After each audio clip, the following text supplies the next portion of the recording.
السلام علیکم ورحمۃ اللہ تعالی وبرکاتہ. نحمده ونصلي ونسلم على رسوله الكريم اما بعد. فاعوذ بالله من الشيطان الرجيم. بسم الله الرحمن الرحيم. وما ارسلناك الا رحمة للعالمين. صدق الله مولانا العظيم وصدق رسوله النبي الأمين المتين الكريم. ونحن على ذلك من الشاهدين والشاكرين والذاكرين والحامدين والحمد لله رب العالمين.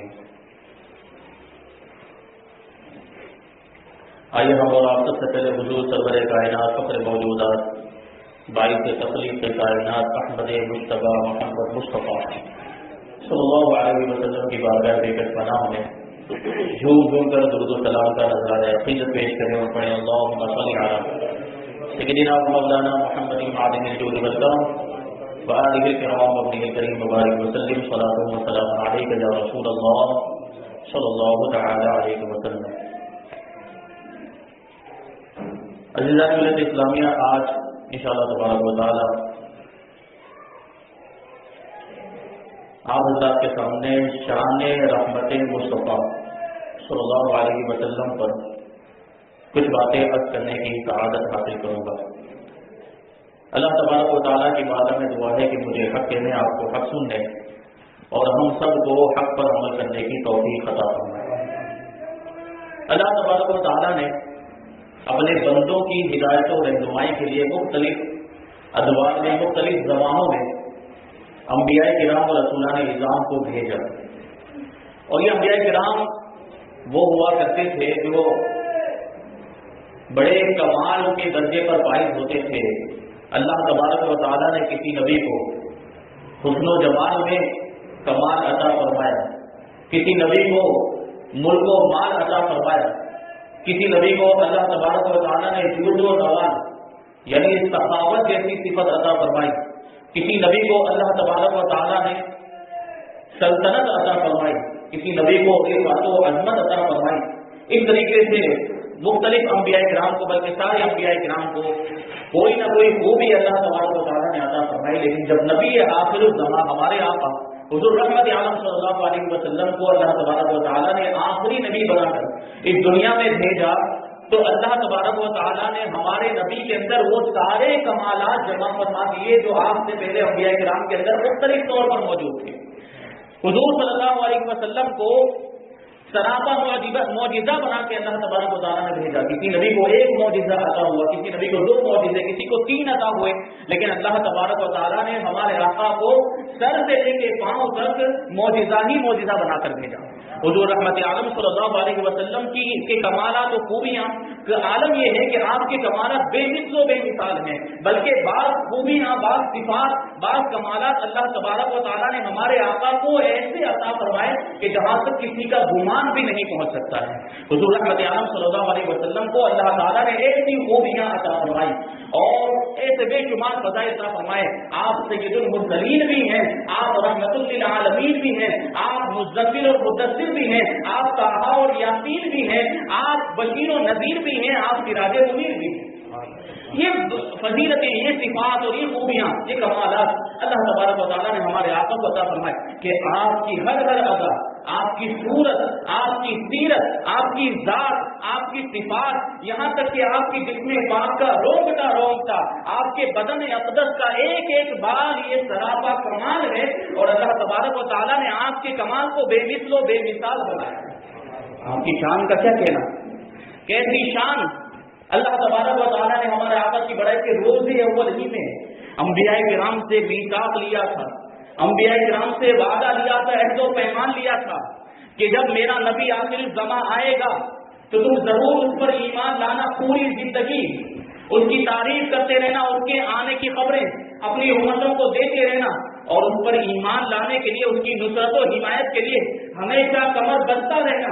اللہ تبارک و تعالیٰ ارشاد فرماتا ہے وَإِذْ أَخَذَ اللَّهُ مِيثَاقَ النَّبِيِّينَ لَمَا آتَيْتُكُم مِّن كِتَابٍ وَحِكْمَةٍ ثُمَّ جَاءَكُمْ رَسُولٌ مُصَدِّقٌ لِّمَا مَعَكُمْ لَتُؤْمِنُنَّ بِهِ وَلَتَنصُرُنَّهُ۔ یاد کرو جب اللہ تبارک و تعالیٰ نے انبیاء کرام سے میثاق لیا تھا، عہد و پیمان لیا تھا، یہ وعدہ لیا تھا کہ ہم نے تم کو کتاب اور حکمت عطا کی، پھر تمہارے پاس وہ رسول آئے جو ان کی تصدیق کرنے والا ہوگا، جو تمہارے ساتھ میں ہے، تو تم ضرور اس پر ایمان لانا اور ضرور اس کی نصرت و حمایت کرنا۔ یہی وجہ تھی کہ تمام انبیاء کرام حضرت آدم علیہ السلام سے لے کر حضرت عیسیٰ علیہ السلام تک اپنے اپنے زمانے میں حضور صلی اللہ علیہ وسلم کی تشریف آوری کی خوشخبریاں اور آپ کی تشریف، آپ کی آمد کی بشارتیں اپنی امت کو دیتے رہے، اور حضور صلی اللہ علیہ وسلم کی مدح و ثنا کرتے رہے، چاہے جنگل ہو یا بستی ہو، پہاڑوں کی اونچی چٹانیں ہوں یا بڑے بڑے ریگستان ہو، انبیاء کرام نے ہر جگہ پہ ہمارے آقا حضور رحمت عالم صلی اللہ علیہ وسلم کی مدح و ثنا کی ہے، آپ کی تعریف کی ہے، اور اپنی امت کو آپ کی تشریف آوری کی خبریں سنائی ہے۔ یہ امتحان ہے، یہ اللہ تبارک و تعالیٰ نے مقام و مرتبہ ہمارے آقا حضور رحمت عالم صلی اللہ علیہ وسلم کو عطا فرمایا۔ آپ دیکھیں تو اللہ تبارک و تعالیٰ نے ہمارے آقا کو بے شمار خوبیاں عطا کی، ایسی اللہ تبارک و تعالیٰ نے ایسے کمالات عطا کیے کہ ہم ان کو شمار ہی نہیں کر سکتے۔ ہم حضور کی خوبیوں کو شمار کر ہی نہیں سکتے، اور اس کو بیان کرنا یا حضور کی کماحہ کو تعریف کرنا یہ ممکن ہی نہیں ہے، کیونکہ حضور صلی اللہ علیہ وسلم کی تعریف تو خود اللہ تبارک و تعالیٰ کرتا ہے، حضور کی مدح اللہ تبارک و تعالیٰ خود کرتا ہے۔ تو ہم زمانے کے اعتبار سے، دنیا کے اعتبار سے، کائنات کے اعتبار سے کتنا بھی زور لگا لیں، کتنی بھی طاقت لگا لیں، لیکن ہم اللہ کے الفاظ تو نہیں لا سکتے، اللہ تبارک و تعالیٰ کے کلمات تو نہیں لا سکتے، تو کما حقہ حضور صلی اللہ علیہ وسلم کی تعریف ہو ہی نہیں سکتی۔ لیکن حضور صلی اللہ علیہ وسلم کو کیسا حسن و جمال اور کیسی خوبیاں عطا کی۔ ایک مرتبہ حضرت جبریل علیہ السلام حضور صلی اللہ علیہ وسلم کی خدمت میں حاضر ہوئے تو اللہ کے رسول صلی اللہ علیہ وسلم نے پوچھا کہ اے جبریل، تم نے پوری کائنات کو دیکھا ہے، تم سارے انبیاء کرام کے دربار میں حاضر ہوئے ہو، تم نے بڑے بڑے حسن و جمال والے حسین و جمیل لوگوں کو تم نے دیکھا ہے، تمام انبیاء کرام کے حسن و جمال کو بھی تم نے دیکھا ہے، کیا ہمارے جیسا بھی کسی کو دیکھا؟ تو حضرت جبریل عرض کرتے ہیں یا رسول اللہ، میں نے زمین کے طبقات کو الٹ پلٹ کر دیکھا ہے، میں نے مشرق و مغرب کے کونے کونے کو دیکھا ہے، میں نے شمال و جنوب کے گوشے گوشے کو دیکھا ہے، لیکن خدا کی قسم آپ کے جیسا کسی کو نہیں دیکھا۔ اسی کو حضرت حسان بن ثابت اپنے اشعار کی شکل میں یوں بیان کرتے ہیں وَأَحْسَنَ مِنْكَ لَمْ تَرَ قَطُّ عَيْنِي وَأَجْمَلَ مِنْكَ لَمْ تَلِدِ النِّسَاءُ خُلِقْتَ مُبَرَّأً مِنْ كُلِّ عَيْبٍ كَأَنَّكَ قَدْ خُلِقْتَ كَمَا تَشَاءُ، کہ آپ سے بڑھ کر کوئی حسن والا کسی آنکھ نے دیکھا ہی نہیں ہے، اور آپ سے بڑھ کر کوئی جمال والا آج تک کسی ماں نے جنا ہی نہیں ہے۔ اللہ تبارک و تعالیٰ نے آپ کو تمام عیوب سے پاک اور منزہ پیدا کیا ہے، آپ کو ایسا پیدا کیا ہے جیسا کہ آپ چاہتے تھے ویسا پیدا کیا ہے، یہ خوبیاں عطا کی۔ اسی وجہ سے تو شیخ سعدی آخر میں یہ کہنے پر مجبور ہو گئے کہ حضور صلی اللہ علیہ وسلم کی کما حقہ تعریف نہیں ہو سکتی، آپ کی خوبیوں کو کما حقہ بیان نہیں کیا جا سکتا۔ کہتے ہیں یا صاحب الجمال وَيَا سَيِّدَ الْبَشَرِ مِنْ وَجْهِكَ الْمُنِيرِ لَقَدْ نُوِّرَ الْقَمَرُ، اے حسن و جمال والے، اے حسین و جمیل، اے ساری انسانیت کے سردار، آپ کا روشن چہرہ وہ روشن ہے، اس کے نور کا عالم یہ ہے کہ چاند بھی آپ کے چہرے سے روشنی حاصل کرتا ہے۔ لا يمكن الثناء كما كان حقه بعد الخدا، بزرگ توئی قصہ مختصر، آپ کی کما حقہ تعریف ممکن ہی نہیں ہے۔ آخر میں بس اتنا ہی کہا جا سکتا ہے کہ خدا کے بعد اگر کسی کا سب سے بڑا مرتبہ ہے تو وہ آپ کا ہے یا رسول اللہ۔ یہ شان، یہ مقام و مرتبہ اللہ تبارک و تعالیٰ نے ہمارے آقا کو عطا فرمایا۔ آپ دیکھیں بڑے بڑے اصحاب قلم اور صاحبان زبان و لسان گزرے ہیں، بڑے بڑے شاعری کی سلطنت کے بادشاہ گزرے ہیں، اور انہوں نے تباہ آزمائی کی، حضور صلی اللہ علیہ وسلم کی نعتیں لکھنے کی کوشش کی۔ حضرت عبد الرحمن جامی بڑے ماہر شاعر تھے، اور وہ بھی سلطنت شاعری کے بڑے بادشاہ اپنے زمانے کے گزرے ہیں۔ جب انہوں نے حضور صلی اللہ علیہ وسلم کی نعت لکھنے کی کوشش کی تو آخر میں یہی کہنے پر مجبور ہو گئے اور یہ لکھ کر خاموش ہو گئے، ہزار بار گشویم دہن سے مجھ کو بلا ہنوز نام تو گفتن کمالے بے ادبی، کہ اگر میں ہزار بار بھی اپنے منہ کو مجھ کو اور غلام سے دھو دوں پھر بھی میرا منہ آپ کا نام لینے کے قابل نہیں ہو سکتا ہے. یہ شان و شوکت اللہ تبارک و تعالیٰ نے آپ کو عطا کی.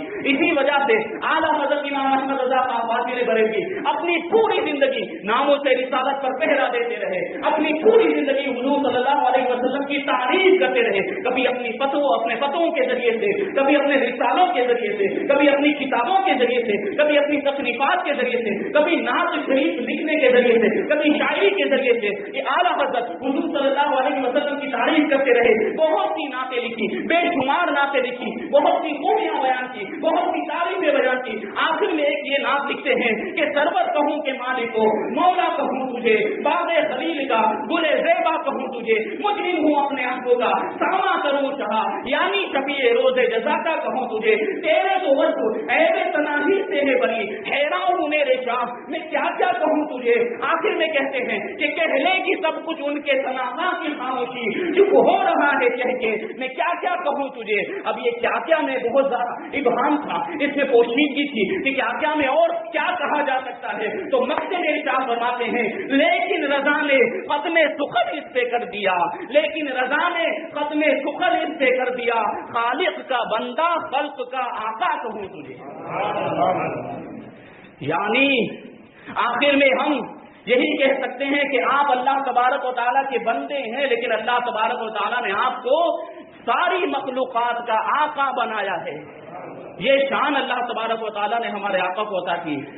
آپ غور کریں, ہمارے آقا حضور رحمت عالم صلی اللہ علیہ وسلم کا اسم مبارک, آپ کا جو ذاتی نام ہے وہ ہے محمد. کبھی آپ نے غور کیا کہ محمد کا مطلب کیا ہوتا ہے؟ صلی اللہ علیہ وسلم محمد کا مطلب کیا ہوتا ہے؟ لغت کے اعتبار سے آپ دیکھیں تو محمد کا مطلب ہوتا ہے جس کی خوب تعریف کی جائے, جس کی خوب تعریف کی گئی ہو. تو مفسرین فرماتے ہیں کہ حضور صلی اللہ علیہ وسلم کا نام محمد کیوں ہے؟ لما حمدہ الاولون والآخرون. حضور کا نام محمد اس لیے ہے کہ دنیا پیدا ہونے سے لے کر جتنے لوگ حضور کے زمانے تک ہوئے سب حضور کی تعریف کرتے رہے, اور حضور کے زمانے کے بعد سے لے کر قیامت تک جتنے بھی لوگ ہوں گے سب حضور کی تعریف کرتے ہی رہیں گے. اس لیے آپ کا نام محمد ہے کہ جس کی خوب تعریف کی گئی ہو. حضرت آدم علیہ السلام سے لے کر حضرت عیسیٰ علیہ السلام تک جتنے بھی انبیاء کرام آئے سب نے حضور کی تعریف کی, سب نے حضور کی مدح و ثنا کی, سب نے اپنی امتوں کو حضور کے آنے کی خوشخبریاں دی, اور آپ کی امتیں بھی, سارے انبیاء کرام کی امتیں بھی حضور کی تعریف کرتی رہے, نبی آخر الزمان کی تعریف کرتی رہی. اور جب حضور صلی اللہ علیہ وسلم کا زمانہ ظاہری طور پہ گزر گیا تو آپ کے بعد آج تک ہم حضور صلی اللہ علیہ وسلم کے گن گا رہے ہیں, حضور کی نعتیں پڑھ رہے ہیں, حضور کی خوبیاں بیان کر رہے ہیں, حضور کی مدح و ثنا کر رہے ہیں, اور یہ سلسلہ قیامت تک جاری ہی رہے گا, کیونکہ اللہ تبارک و تعالیٰ نے قرآن مقدس کے اندر ارشاد فرما دیا وَرَفَعْنَا لَكَ ذِكْرَكَ کہ اے محبوب ہم نے آپ کے لیے آپ کے ذکر کو بلند کر دیا کہ قیامت تک آنے والے لوگ آپ کی تعریف کرتے ہی رہیں گے, آپ کا ذکر کرتے ہی رہیں گے, اور یہ دنیا ختم ہو جائے گی. قیامت کے میدان میں بھی حضور صلی اللہ علیہ وسلم کی تعریف ہوگی, اور اس وقت جب تمام اولین اور آخرین جمع ہوں گے, جب سے دنیا بنی ہے اور دنیا ختم ہونے تک جتنے لوگ اس دنیا میں آئے ہوں گے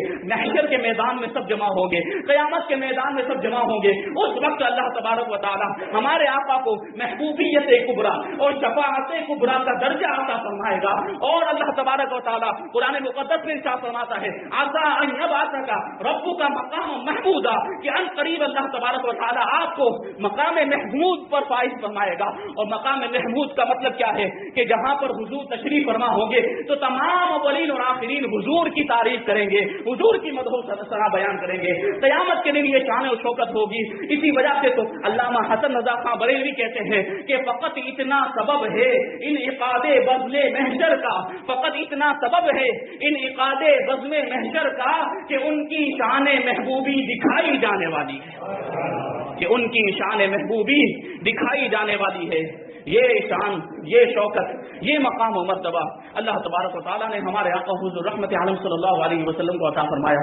آپ غور کریں, اللہ تبارک و تعالیٰ نے قرآن مجید کے اندر جب اپنا تعارف کرایا تو ارشاد فرماتا ہے الحمدللہ رب العالمین, تمام تعریفیں اس اللہ کے لیے جو سارے جہانوں کا رب ہے، سارے جہانوں کا پالنے والا ہے.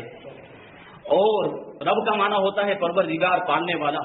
اور عالمی، یہ عالم کی جمع ہے. عالم کا مطلب ہوتا ہے اللہ تبارک و تعالیٰ کے سوا جو کچھ بھی ہے ساری چیزیں یہ عالم میں شامل ہے، عالم میں داخل ہیں.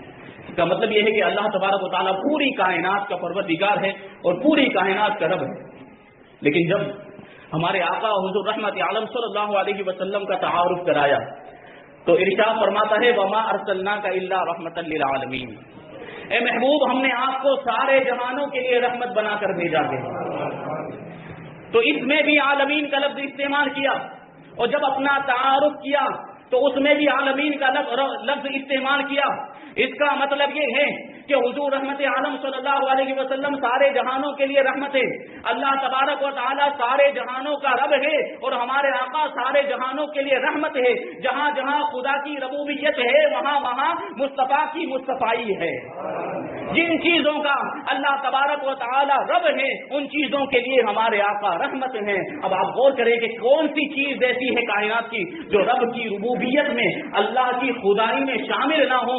ساری کائنات، چاہے زمین و آسمان ہو، مکان و لامکان ہو، اور عالم ملائکہ ہو، عالم جنات ہو، عالم نباتات ہو، عالم حیوانات ہو، عالم جمادات ہو، فضا کی مخلوقات کا عالم ہو، یا جو ہے دنیا کی یہ عالم دنیا ہو یا عالم آخرت ہو، یہ سارے جو عالم ہیں یہ رب کی ربوبیت میں داخل ہیں. اور یہ سارے کے سارے عالم ہمارے آقا حضور رحمت عالم صلی اللہ علیہ وسلم کی رحمت کے محتاج بھی ہیں. کیونکہ جن چیزوں کا اللہ تبارک و تعالی رب ہے ان ساری چیزوں کے لیے ہمارے آقا حضور رحمت عالم صلی اللہ علیہ وسلم رحمت ہے. یہی وجہ ہے کہ اللہ تبارک و تعالی نے جہاں پر بھی لا الہ الا اللہ لکھا ہے اس کے ساتھ محمد الرسول اللہ بھی لکھا ہے.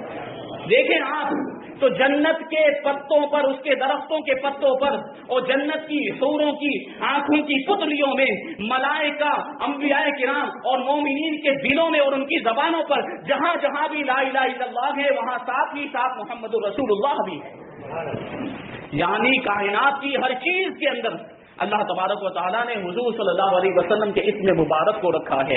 حضور صلی اللہ علیہ وسلم محمد ہیں، یعنی آپ کی خوب تعریف کی گئی ہے. آپ اس دنیا میں بھی محمد ہیں، آخرت میں بھی محمد ہیں، اس جہان میں بھی محمد ہیں، اس جہان میں بھی محمد ہیں. آپ خالق کے بھی محمد ہیں، آپ مخلوق کے بھی محمد ہیں، اور آپ محمد کیوں نہ ہو کہ آپ کا نام ہی محمد ہے صلی اللہ علیہ وسلم.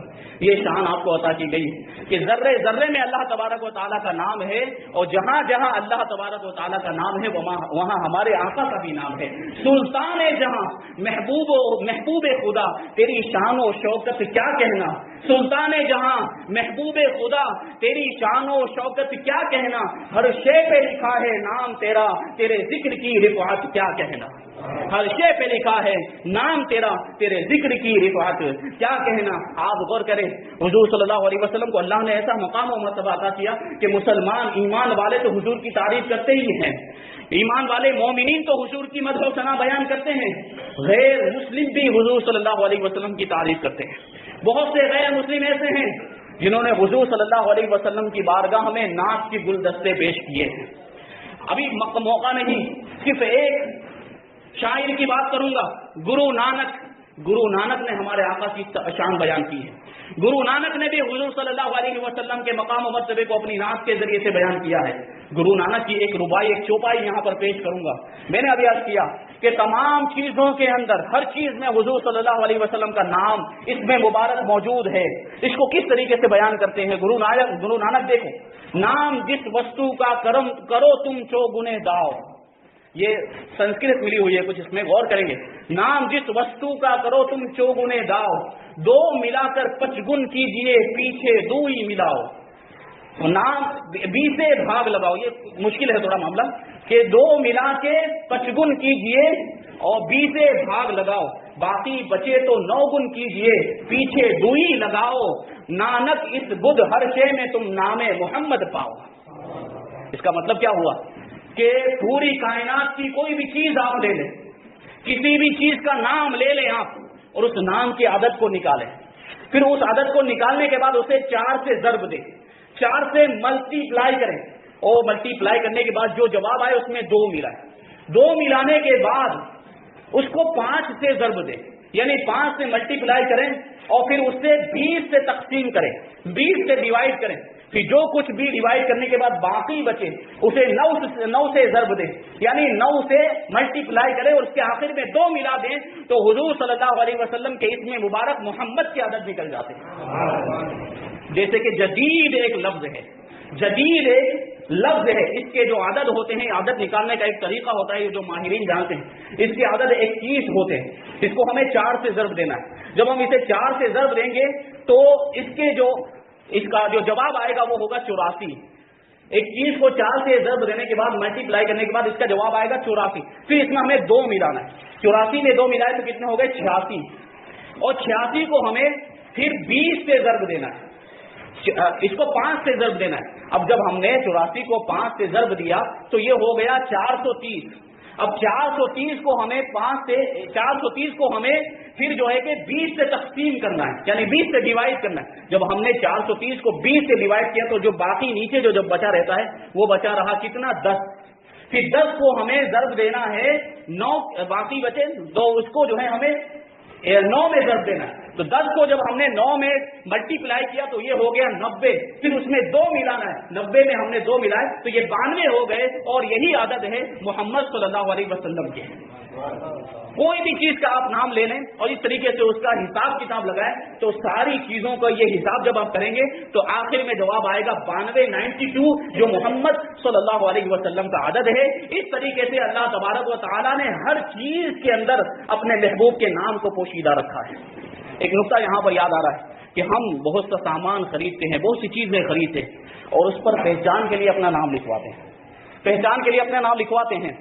اور جیسے کہ مثال کے طور پر برتن لے لیں کہ برتن ہم خریدتے ہیں یا ہمارے گھر کی خواتین برتن خریدتی ہیں تو اس پر کسی بڑے کا، گھر کے کسی بڑے کا نام لکھوا دیا، اپنا نام لکھواتی پہچان کے لیے تاکہ یہ معلوم رہے، اور اس میں ساتھ ہی ساتھ کمپنی کا نام بھی لکھا ہوا رہتا ہے۔ اس کا مطلب کیا ہوتا ہے کہ اس برتن کو بنانے والا تو یہ کمپنی کے لوگ ہیں، بنائی کس نے، اس برتن کو بنایا کس نے ہے، اس کمپنی والوں نے بنایا ہے جس کمپنی کا نام اس برتن پر لکھا ہوا ہے، لیکن فی الحال یہ اس کی ملکیت میں ہے جس کا نام نیچے لکھا ہوا ہے۔ اس کا یہی مطلب ہوتا ہے۔ اسی طریقے سے آپ دیکھیں تو کائنات کی ہر چیز پہ اللہ تبارک و تعالیٰ کا بھی نام لکھا ہوا ہے اور حضور صلی اللہ علیہ وسلم کا بھی نام لکھا ہوا ہے۔ اس کا مطلب ہے کہ کائنات کی ساری چیزوں کو بنانے والا تو اللہ تبارک و تعالیٰ ہے، لیکن فی الحال یہ ساری چیزیں ہمارے آقا کی ملکیت میں، ہمارے آقا کی کے اختیار میں دے دی گئی ہیں، ہمارے آقا کے حوالے کر دی گئی، سپرد کر دی گئی۔ اسی وجہ سے تو کہتے ہیں کہ خالق کل نے آپ کو مالک کل بنا دیا، 2 جہاں کی نعمتیں ہیں آپ کے خالی ہاتھ میں۔ آپ دیکھیے جہاں بانی عطا کر دیں، بھری جنت ہبا کر دیں، نبی مختار کل ہیں، جس کو جو چاہیں عطا کر دیں۔ اللہ تبارک و تعالیٰ نے حضور کو ایسا اختیار عطا فرمایا ہے کہ جس کو جو چاہے دے دے، جس کے پاس سے جو چاہے چیز لے لے، جس کو جو چاہے عطا کر دے، جس کے لیے جو چاہے جائز کر دے، جس کے لیے جو چاہے ناجائز کر دے۔ ایسا اختیار اللہ تبارک و تعالیٰ نے ہمارے آقا کو عطا فرمایا، یہ شان و شوکت عطا فرمائی۔ ہم کسی اور سے نہیں پوچھتے بلکہ ان لوگوں سے پوچھتے ہیں جنہوں نے اپنی ظاہری آنکھوں سے حضور صلی اللہ علیہ وسلم کا دیدار کیا ہے، ایمان کی حالت میں حضور کا دیدار کیا ہے، یعنی صحابہ کرام سے پوچھتے ہیں کہ حضور کی شان اختیار کیا ہے، آپ کیسے مختار تھے، آپ کس طریقے سے کیسا اختیار رکھتے تھے، کیسا پاور رکھتے تھے۔ یہ ہم صحابہ کرام سے پوچھیں، ہم کسی وہابی سے نہیں پوچھتے، ہم صحابی سے پوچھتے ہیں۔ حضرت ربیعہ ابن مالک رضی اللہ تعالیٰ عنہ صحابی رسول حضور صلی اللہ علیہ وسلم کی بارگاہ میں تہجد کے وقت وضو کا پانی حاضر کیا کرتے تھے اور مسواک پیش کیا کرتے تھے۔ ایک مرتبہ ایک رات حضور صلی اللہ علیہ وسلم کی بارگاہ میں جب وضو کا پانی لے کر حضرت ربیعہ پہنچے اور مسواک لے کر پہنچے تو اللہ کے رسول صلی اللہ علیہ وسلم کے دریائے رحمت میں جوش آ گیا۔ ارشاد فرماتے ہیں اے ربیعہ مانگو جو مانگنا ہے، جو چاہے مانگنا ہے مانگ لو، جو چاہے مانگنا ہے مانگو۔ آج کا کوئی وہابی ہوتا تو وہ یہ کہتا کہ یا رسول اللہ آپ سے کیسے مانگ سکتا ہوں، غیر اللہ سے مانگنا تو شرک ہے، لیکن وہ صحابی تھے، وہابی نہیں تھے۔ ان کا عقیدہ تھا کہ اللہ تبارک و تعالیٰ کی عطا سے ہمارے آقا مختار کل ہیں، جو چاہیں عطا کر سکتے ہیں. اس لیے حضرت ربیعہ نے یہ نہیں کہا کہ یا رسول اللہ کیسے مانگو آپ سے، کہ یہ غیر اللہ سے مانگنا تو شرک ہو جاتا ہے. تو مانگتے ہیں اللہ کے رسول کی بارگاہ میں عرض کرتے ہیں، کوئی دنیا کی نعمت نہیں مانگتے، دنیا کی مال و دولت نہیں مانگتے، دنیا کا جاہ و جلال نہیں مانگتے، دنیا کی حکومت و سلطنت نہیں مانگتے ہیں تو جنت میں حضور کی رفاقت مانگتے ہیں. عرض کرتے ہیں اسألک مرافقتک فی الجنہ، یا رسول اللہ جنت میں آپ کا ساتھ چاہتا ہوں، جنت میں آپ کا پڑوس چاہتا ہوں، یہاں جس طریقے سے آپ کی خدمت کر رہا ہوں جنت میں بھی آپ کی خدمت کرنا چاہتا ہوں. تو یہ حضور صلی اللہ علیہ وسلم کی بارگاہ میں یہ حضور کا اختیار. اب آپ دیکھیں حضور کو اگر اختیار نہ ہوتا تو حضور کہہ دیتے، ارشاد فرما دیتے کہ ربیعہ تم نے بہت بڑی چیز مانگ لی، یہ تو میری طاقت سے باہر ہے، میں تمہیں جنت میں اپنا پڑوس نہیں دے سکتا. لیکن اللہ کے رسول ارشاد فرماتے ہیں وغیرہ دالی کا، کیا اس کے علاوہ بھی کچھ مانگنا چاہتے ہو؟ کہ جنت میں تو دے دیا گیا، جنت کا پڑوس تو تمہیں دے دیا گیا، جنت میں خدمت کا موقع تمہیں دے دیا گیا، اس کے علاوہ بھی کچھ مانگنا چاہتے ہو تو وہ بھی مانگ لو. اور یہ کون کہہ سکتا ہے؟ یہ وہی کہہ سکتا ہے جس کے قبضے میں پوری کائنات کے خزانے دے دیے گئے ہوں، جسے پوری کائنات کا مالک و مختار بنا دیا گیا. تو حضور صلی اللہ علیہ وسلم نے یہ ارشاد فرمایا اب غیر ذالک کا. تو وہ صحابی رسول تھے، وہ جانتے تھے کہ سب سے بڑی نعمت تو یہی ہے کہ دنیا میں بھی حضور کا ساتھ مل جائے اور آخرت میں بھی حضور کا ساتھ مل جائے. حضور مل گئے تو پھر کسی نعمت کی ضرورت نہیں ہے، کسی دنیاوی مال و دولت کی ضرورت نہیں ہے، کسی دنیا کے جاہ و جلال کی ضرورت نہیں ہے. آقا مل گئے تو دنیا بھی مل گئی اور آخرت بھی مل گئی. اس لیے کہتے ہیں کہ یا رسول اللہ اس کے علاوہ مجھے کچھ نہیں چاہیے. تو آپ غور کریں کہ حضرت ربیعہ نے کیسی نعمت مانگی ہے. حضرت ربیعہ نے حضور کا ساتھ مانگا تو اس کا مطلب یہ ہوا، سیدھا اور صاف مطلب یہ ہے کہ حضرت ربیعہ نے جنت الفردوس مانگ لی، جو جنت کا سب سے اعلیٰ درجہ ہے، اور اس میں بھی اس خاص محل کے اندر جگہ مانگی جو محل خاص ہمارے آقا کے لیے ہوگا، کیونکہ حضور کی خدمت کرنے کا انہوں نے شرف مانگا تھا اور سعادت مانگی تھی کہ جنت میں بھی آپ کی خدمت کرنے کا موقع ملے. تو ظاہر سی بات ہے کہ مخدوم کہیں اور ہو اور خادم کہیں اور ہو تو وہ خادم مخدوم کی خدمت نہیں کر پائے گا. مثال کے طور پر مخدوم یہاں سورت کے اندر موجود ہو اور خادم احمد آباد کے اندر موجود ہو تو کیا وہ اپنے مخدوم کی خدمت کر سکے گا؟ نہیں کر سکتا ہے. خدمت کرنے کے لیے ضروری ہے کہ جہاں مخدوم ہو وہیں خادم بھی موجود ہو. تو حضرت ربیعہ نے حضور کی خدمت کا موقع مانگا تھا. تو اس کا مطلب یہ ہے کہ جنت میں جہاں حضور ہوں گے اسی مقام پر اسی محل کے اندر حضرت ربیعہ بھی ہوں گے. یہ پاور، یہ اختیار اللہ تبارک و تعالیٰ نے ہمارے آقا کو عطا کیا. اس پہ یہاں پر ایک مثال پیش کرنا چاہوں گا کہ حضرت ربیعہ نے کیوں حضور صلی اللہ علیہ وسلم کا ساتھ مانگا تھا. یہ سب سے بڑی عقل مندی ہے کہ حضور کو مانگ لیا تو پوری کائنات کو پا لیا.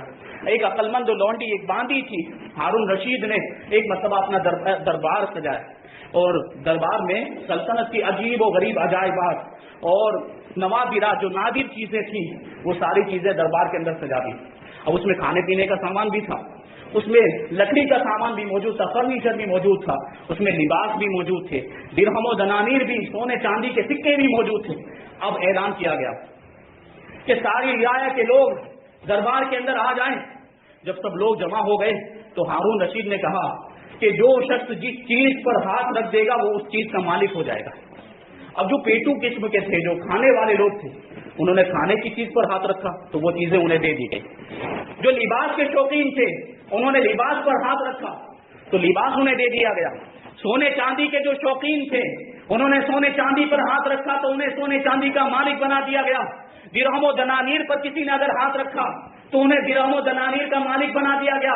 لیکن ایک ہوشیار باندی تھی جو پورے دربار کا گشت لگا رہی تھی، پورے دربار میں گھوم رہی تھی. سارے ساز و سامان کو اس نے دیکھا، سونے چاندی کو دیکھا، لباس کو دیکھا، اس نے جو ہے کہ درہم و دنانیر کو دیکھا، کھانے پینے کی چیزوں کو دیکھا، کسی بھی چیز پر اس نے ہاتھ نہیں رکھا. آخرکار وہ ہارون رشید کے پیچھے گئی اور اس کی پیٹھ پر ہاتھ رکھ دیا. تو ہارون رشید نے کہا کہ تم نے ایسا کیوں کیا؟ تم نے کسی بھی چیز پر ہاتھ نہیں رکھا، تم نے میری پیٹھ پر ہاتھ رکھا. تو وہ لونڈی، وہ باندی جواب دیتی ہے کہ اگر میں سونے پر ہاتھ رکھتی تو پھر صرف سونا مجھے ملتا، اگر میں کسی لباس پر ہاتھ رکھتی تو صرف میں لباس کی مالک بن جاتی، اگر میں کسی کھانے کی چیز پر ہاتھ رکھتی تو صرف وہ کھانے کی چیز ہی مجھے ملتی. تو میں نے ایسے شخص کی پیٹھ پر ہاتھ رکھ دیا ہے کہ وہ مجھے مل جائے تو ایسی ہزاروں چیزیں مجھے مل جائے گی، بلکہ پوری عباسی سلطنت میرے قدموں کی ٹھوکر بن جائے گی. تو تو یہی کیا حضرت ربیعہ نے، دنیا کی دولت نہیں مانگی، دنیا کا جاہو جلال نہیں مانگا، دنیا کی کا مال و متاع نہیں مانگا، حضور صلی اللہ علیہ وسلم کا پڑوس جنت کے اندر مانگ لیا کہ حضور مل گئے تو پھر پوری کائنات تو ویسے ہی لے جائے گے۔ یہ شان، یہ مقام و مرتبہ اللہ تبارک و تعالیٰ نے ہمارے آقا کو عطا فرمائے۔ حضور رحمت عالم صلی اللہ علیہ وسلم کی امت میں ہم موجود ہیں۔ اللہ تبارک و تعالیٰ کا بے پناہ فضل و احسان ہے کہ ہمیں اپنے سب سے محبوب رسول، سب سے بڑے مرتبے کے مالک ہمارے آقا کی امت میں بنایا ہے۔ یہ بے پناہ فضل و احسان ہے۔ ہمیں اپنی حیثیت کو جاننا ہے، اپنی قدر کو جاننا ہے کہ ہم کون ہیں۔ ہم پوری دنیا کے، پوری کائنات کے سردار بنائے گئے ہیں۔ یہ آپ یاد رکھیں، ساری امتوں کا سردار ہمیں بنایا گیا ہے، اور جو جتنے بڑے مرتبے پر فائز ہوتا ہے اس کی ذمہ داریاں بھی اتنی بڑی ہوتی ہیں۔ ہمیں پوری کائنات کا سردار بنایا گیا تو اب ہماری بھی ذمہ داری بنتی ہے کہ اپنی قدر کو پہچانیں، اپنی حیثیت کو پہچانیں۔ پہلے اگلی امتوں کو دیکھیں، ان کے کردار کو دیکھیں، کس طریقے سے وہ حضور اپنے دور کے اپنے نبیوں پر جان قربان کر دیا کرتے تھے۔ اب ہماری باری ہے، اب وقت آیا ہے ہمیں بھی اسلام کے لیے کچھ کرنے کا۔ اب یہ وقت آ گیا ہے کہ ہم بھی اسلام کے نام پر اپنی جانوں کو قربان کر دیں، اپنی مال کو قربان کر دیں، اپنی اولاد کو قربان کر دیں۔ آج وقت ایسا ہے کہ کفار کی طرف سے ظلم و ستم کے پہاڑ توڑے جا رہے ہیں، مختلف قسم کے قوانین بنا کر مسلمانوں کو ستانے کی اور پریشان کرنے کی کوششیں کی جا رہی ہے۔ آج کے کفار جو ہیں یہ ہندوستان کے خاص طور پر ہمیں اس ہندوستان سے نکالنے کی کوشش میں لگے ہوئے ہیں جہاں ہمارے بزرگان دین آرام فرما ہے، جہاں خواجہ غریب نواز آرام فرما ہے، جہاں خواجہ نظام الدین اولیاء آرام فرما ہے، جہاں خواجہ قطب الدین بختیار کاکی آرام فرما ہے، جہاں صابر پاک آرام فرما ہے، جہاں پر مختوم پاک آرام فرما ہے، اسی سرزمین سے ہمیں نکالنے کی کوششیں کی جا رہی ہے، اور اسی پاک اور مقدس سرزمین سے ہمیں بے دخل کرنے کی کوششیں کی جا رہی ہے۔ تو اب ہماری بھی ذمہ داری بنتی ہے کہ ہم اس کے مقابلے میں کھڑے ہو جائیں۔ اس کا سب سے پہلا مقابلہ یہ ہوگا کہ ہم اسلام کے پابند بن جائیں، ہم نمازوں کی پابندی کریں، ہم سنتوں کی پابندی کریں، ہم رسول اللہ کی محبت کو اپنے دلوں کے اندر بسائیں، اپنے سینوں کو حضور کی محبت کا مدینہ بنائیں۔ سب سے پہلی کامیابی یہی ہوگی، پھر آگے دوسرے مقابلے ہوتے رہیں گے، لیکن سب سے پہلا مقابلہ یہ ہے کہ ہم اللہ کا خوف اپنے دل میں پیدا کریں۔ اس طرح کے جو واقعات ہیں ہر زمانے میں ہوئے ہیں، ایمان والوں کو کفار نے ہر زمانے میں جو ہے کہ ستانے کی اور پریشان کرنے کی کوششیں کی ہے، ہر زمانے کے اندر ایمان والوں کو ان کی سرزمین سے نکالنے کی کوشش کی ہے، لیکن ایمان والوں کے دل میں ایمان کی طاقت موجود تھی تو انہیں دنیا کی کوئی بھی طاقت ان کا بال بھی نہ کر سکی۔ اللہ تبارک و تعالیٰ قرآن مقدس کے اندر ارشاد فرماتا ہے، وقال الذين كفروا لرسلهم لنخرجنكم من ارضنا او لتعودن في ملتنا۔ یہ کافروں نے ہر زمانے میں یہ بات کہی ہے، یہ کافروں نے کہا تھا کہ ہم ضرور تمہیں اپنی سرزمین سے نکال دیں گے، ہم تمہیں اپنی جو ہے اپنے ملک سے باہر کر دیں گے، تم کو یا تو باہر چلے جانا یا پھر تم ہمارے دین میں آ جاؤ، او لتعودن في ملتنا، یا تم ہمارا دین قبول کر لو۔ آج ہندوستان کے کفار کا بھی یہی حال ہے کہ وہ یہ چاہتے ہیں کہ مسلمان یا تو یہاں سے چلے جائیں یا پھر غیر مسلم ہو جائیں، معاذ اللہ کافر بن جائیں یا ان کے دین کو اپنا لیں۔ یہ مرتد جو ہے کہ مرتد کروانا چاہتے ہیں مسلمانوں کو۔ یہ بات ہر زمانے کے کفار نے کہی ہے کہ ہم تمہیں اپنی زمین سے نکال دیں گے، اور اگر تم ہماری زمین میں رہنا چاہتے ہو، ہمارے ملک میں رہنا چاہتے ہو تو ہمارے مذہب کو اپنا کر رہنا پڑے گا۔ یہ ہر دور کے کافروں نے کہا ہے، لیکن اللہ تبارک و تعالیٰ نے بھی اپنے چاہنے والوں کو اور ایمان والوں کو یہ وعدہ دیا ہے، لَنُهْلِكَنَّ الظَّالِمِينَ، کہ ہم ظالموں کو ہلاک کر دیں گے، ظلم کرنے والوں کو تباہ و برباد کر دیں گے، لیکن اس کی ایک شرط اللہ تبارک و تعالیٰ نے بیان کی ہے کہ ہم ظلم جو کرے گا ایمان والوں پر، جو مسلمانوں پر ظلم کرے گا اسے ہم تباہ و برباد کر دیں گے، لیکن مسلمانوں کے لیے، ایمان والوں کے لیے بھی ایک شرط ہے، ذَلِكَ لِمَنْ خَافَ مَقَامِي وَخَافَ وَعِيدِ، یہ جو فضیلت ہے، یہ مدد اللہ تبارک و تعالیٰ کی ہے، یہ انہی لوگوں کو ملے گی جو اپنے دل میں خدا کی بارگاہ میں کھڑے ہونے کا خوف رکھتے ہیں، جو اپنے سینوں کے اندر اللہ تبارک و تعالیٰ کے عذاب کا خوف رکھتے ہیں، یعنی اللہ تبارک و تعالیٰ سے ڈرتے ہیں اور نمازوں کی پابندی کرتے ہیں، گناہوں سے بچتے ہیں، نیکیاں کرنے کی کوشش کرتے ہیں۔ یہ مرتبہ اور یہ اللہ تبارک و تعالیٰ کی مدد انہی لوگوں کو ملتی ہے۔ ہر زمانے میں یہ مدد آئی ہے، لیکن یہ مدد ایمان والوں کے لیے آئی ہے۔ یہ ان لوگوں کے لیے مدد آئی اللہ تبارک و تعالیٰ کی جو اپنے سینوں میں خدا کا خوف رکھتے تھے، جو اللہ کی بارگاہ میں کھڑے ہونے سے، اللہ کی بارگاہ میں حساب و کتاب دینے سے ڈرا کرتے تھے اور اللہ کے عذاب کا سے خوف کیا کرتے تھے۔ تو ہمیں بھی اگر ہم بھی چاہتے ہیں کہ ہمارے لیے بھی اللہ کی مدد آئے اور ہم پر جو ظلم کر رہے ہیں ان ظالموں کو اللہ تبارک و تعالیٰ نیست و نابود کر دے، انہیں ہلاک کر دے، تو ہمیں بھی اپنے سینوں کے اندر خدا کا خوف پیدا کرنا ہوگا، ہمیں بھی خدا کی بارگاہ میں کھڑے ہونے سے ڈرنا ہوگا، اللہ تبارک و تعالیٰ کے عذاب کا سے ہمیں خوف کھانا ہوگا۔ اور یہ کیسے ہوگا؟ جب ہم نمازوں کی پابندی کریں گے، جب ہم گناہوں سے بچیں گے، جب ہم نیکیاں کرنے کی کوشش کریں گے، تو یقیناً اللہ تبارک و تعالیٰ کی مدد آئے گی۔ اللہ تبارک و تعالیٰ کی بارگاہ میں دعا ہے کہ ہمیں آپ کو ہم سب کو جو کچھ بیان ہوا اس پر عمل کرنے کی توفیق عطا فرمائے، ہمارے دلوں میں اپنا خوف پیدا فرمائے، گناہوں سے بچنے کی توفیق عطا فرمائے اور نیکیاں کرنے کی توفیق عطا فرمائے۔ وما علینا الا البلاغ۔ السلام علیکم۔ جن کی سنتیں باقی ہیں ادا کریں۔